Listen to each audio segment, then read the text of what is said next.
요즘에 뭐 상승혼 이런 얘기도 있잖아요. 저는 그거를 그렇게 안 좋게 보진 않거든요. 왜? 본능이잖아요. 잘나는 남자 만나고 싶어 하는 거. 네가 뭘이라고 하는 사람들보다는 그래도 한번 비벼볼까 하면서 이런 포인트를 정확하게 찾아보고 좀 생각을 하는 사람들이 저는 훨씬 더 똑똑해 보여요. 조은정 아나운서가 너무 예뻐가지고 소지섭이 첫눈에 반한 거라고 알려져 있고 실제로 뭐 보면 그렇게 보이기도 합니다. 하지만 이제 객관적으로 생각해보면 소지섭 같은 존잘 대배우가 연예계의 존예들을 얼마나 많이 봤겠어요. 결코 그게 다가 아니라고 저는 생각을 해요. 일단 우리 주위에는 간혹 한쪽이 아까운 커플이 생길 때가 있죠. 쟤는 대체 걔를 왜 만나지? 외모가 전혀 아닌데 잘생긴 남자를 만나는 여자도 있고, 직업도 불안정적이고 수입도 적은데 능력 있는 여자를 만나는 남자 같은 제3자가 이걸 보면 이들이 뭔가 엄청난 매력을 가지고 있거나 아니면 거짓말로 자기를 부풀리고 과장해서 그 사람한테 빠진 게 아닐까라고 생각하게 되기도 합니다. 하지만 이제 멋진 남자, 괜찮은 남자일수록 솔직히 그렇게까지 바보인 경우는 잘 없어요. 다 같이 순진한 20대 초반 시절이야 그럴 수 있다고 쳐도 그 이후에는 자기가 가진 매력만큼 연애에 짬도 쌓이기 때문에 그럴 일이 거의 없거든요.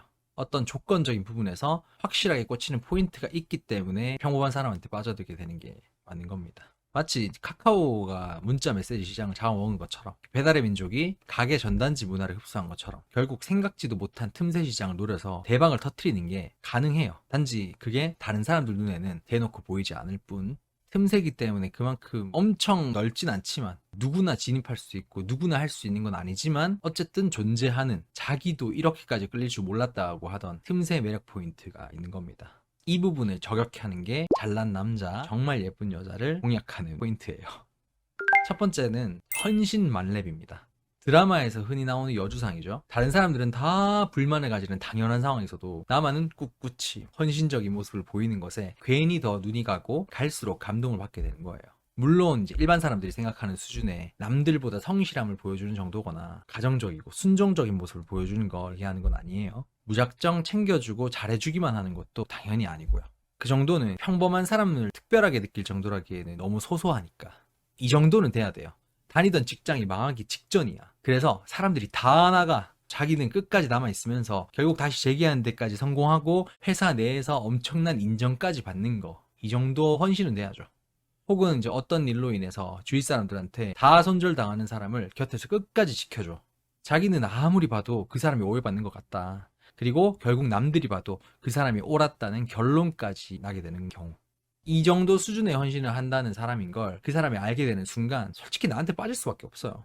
마치 이 사람이랑 자기랑 사는 세계가 다른 내가 고귀한 존재인 것 같은 느낌이 들거든요. 그러면서 이런 말이 있기도 해요. 착한 사람이 될 거면 어설프게 재고 따지지 말고 제대로 착하게 굴어야 된다. 좀 속된 말로 하면 호구가 될 거면 제대로 호구가 되라. 그리고 이제 두 번째 틈새 포인트는 특별 전형이에요. 자기가 바라는 독특한 기준을 모두 충족시켜줄 때 강한 끌림을 느낄 수 있습니다. 어떤 여자가 남자의 몸매 중 옆통이 큰 걸 아주 중요하게 생각한다고 가정해 볼게요. 이거 한 번씩 있는 이상형이잖아요. 그런 취향이 있는 여자라면 안았을 때 손으로 다 품어지지 않는다는 그립감까지 생각하는 사람이고요. 근데 정확히 거기에 일치하는 남자가 있으면 안 빠질 이유가 없죠. 뭐 강호동 막 이대호 뭐 이 정도까지 큰 사람은 그렇게 호불호가 갈릴 수밖에 없거든요. 근데 정확하게 여자가 그 취향이면 정말 치일 수밖에 없지. 예전에 제가 이제 만났던 여자친구 한 명이 정말 학력 좋고 돈 잘 벌고 외모까지 괜찮은 전문직이었거든요. 근데 그녀를 만나던 당시에 저는 연애 코치라는 직업이 제대로 자리 잡지 않았고 통장에 돈 8천 원 있어가지고 ATM기에서 출금을 못하는 것까지 보여준 적도 있어요. 심지어 그때 제가 살이 90kg가 넘는 돼지였고요. 객관적으로 봤을 때 제가 훨씬 더 부족한 사람이었던 거죠. 그녀는 이런 저와 몇 년이나 만났어요. 그것도 그녀가 더 저를 좋아하면서요.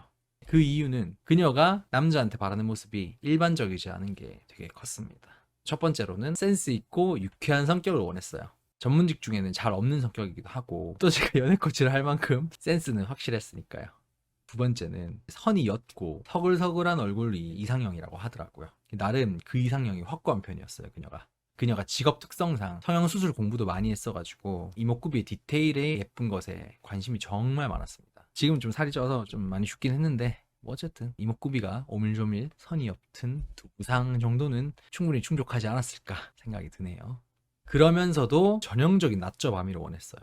평소에는 가지고 있는 인상에 맞게 자기가 가자고 하는 곳, 하자고 하는 거 별말 없이 같이 해주길 바랬고요. 밤에는 확실하게 자기를 꼼짝 못하게 리드해주길 바라더라고요. 근데 이걸 제가 2개 다 잘했습니다. 낮에는 그래. 밤에는 스킨십의 공식, 침대의 심리학 책까지 쓴 입장에서 뭐 더 말할 필요가 있을까요? 알고서도 맞추기 어려운 이 기준들을 저는 다 충족시켜줬기 때문에 앞서 말했듯이 굉장히 부족한 게 많았음에도 불구하고 저한테 푹 빠졌던 겁니다. 근데 왜 헤어졌냐고 하면 그녀의 친구들과 부모님의 압박으로 인해서 결국 그녀는 공식적으로 인정받는 스펙 좋은 사람을 만나는 게 좋을 거라고 슬프게 합의를 했기 때문이에요. 근데 결국에 몇 년 후에 보니까 거기에 충족되면서 다른 건 다 평범한 남자한테 정착해서 결혼까지 했습니다. 그리고 이제 3번째는 취향 스페셜리스트예요. 그 사람이 꽂혀 있는 분야가 있을 수 있잖아요. 거기에 내가 스페셜리스트인 모습을 보여주는 것도 좋아요. 예를 들어서 그 사람이 골프를 너무 사랑하는데 마치 내가 실력이 준프로급이야. 부업으로 레슨까지 해. 그러면 특별히 모난 데 없이 적당한 매력만 갖추고 있어도 나한테 빠져들 가능성이 있습니다. 또는 술을 너무 좋아하고 주량까지 센 남자가 소주 4병 이상인 자기 주량보다 센 여자가 없어서 항상 끝에는 혼자 마셔야 되는 상황에 한이 맺혀 있는 상태라면 어떤 여자가 주량이 4병 반이야. 남자가 먼저 취해서 챙겨주기까지 하면 게임 끝이죠. 대표적인 예라고 저는 생각을 하는데 소지섭이 지금 아내인 조은정 아나운서한테 꽂힌 경우예요. 세간에는 조은정 아나운서가 너무 예뻐가지고 소지섭이 첫눈에 반한 거라고 알려져 있고 실제로 보면 그렇게 보이기도 합니다. 하지만 이제 객관적으로 생각해보면 소지섭 같은 존잘 대배우가 연예계의 존예들을 얼마나 많이 봤겠어요. 세상에 예쁜 사람이 얼마나 많은데. 근데 아무리 외모가 자기 스타일이라고 카메라 앞에서 이렇게 티가 날 정도로 반했다고? 물론 이제 앞서 얘기한 외모에 대한 취향 저격은 당연한 게 맞겠지만 결코 그게 다가 아니라고 저는 생각을 해요. 아마 뭐 조은정 아나운서가 카메라가 돌기 전에 했던 여러 행동들이 초짜 아나운서답지 않게 굉장히 프로페셔널하고 그걸 주위 스태프들도 다들 인정하는 분위기였지 않을까. 거기에 이 사람은 뭔가 다르다고 빠르게 느꼈을 거고 순식간에 반하지 않았을까 이렇게 저는 보고 있어요.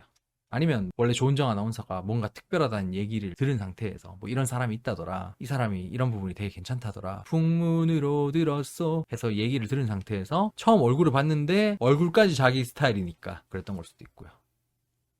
오늘 이제 얘기해드린 이 3가지 중에서 하나만 충족해도 나보다 훨씬 잘난 사람이 나를 좋아하게 될 수도 있어요.